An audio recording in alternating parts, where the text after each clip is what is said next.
10 ہجری کے سال میں صلح حدیبیہ کے اختتام کے فوراً بعد نبی اکرم صلی اللہ علیہ وآلہ وسلم کو زندگی کے ایک انتہائی مشکل دور کا سامنا کرنا پڑا۔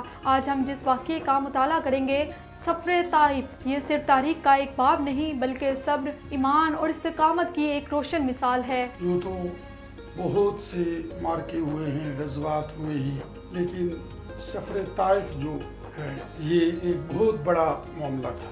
اس میں جناب نبی کریم صلی اللہ تعالی علیہ وسلم سفر کر کے طائف کی طرف اس وجہ سے گئے تھے کہ یہاں کے لوگ کچھ بات نہیں سنتے، تو ہم وہاں کے جو بڑے جاگیردار ہیں، وڈیرے ہیں، ان سے جا کر دین اسلام کی بات کریں، شاید وہ دین اسلام کو قبول کریں اور وہاں دین پھیلے۔ وہاں جس وقت پہنچے تو وہاں کے جو بڑے سردار تھے ان کو جب آپ صلی اللہ تعالی علیہ وسلم نے ان کو بات کی تو وہ سردار تو نہیں تھے، اگر سردار ہوتے تو آپ صلی اللہ علیہ وآلہ وسلم کی بات کو مانتے۔ جس وقت آپ صلی اللہ علیہ وسلم ان کو دعوت تبلیغ دی تو انہوں نے انا پرستی کی۔ انا سب سے پہلے کس نے کی تھی؟ شیطان نے۔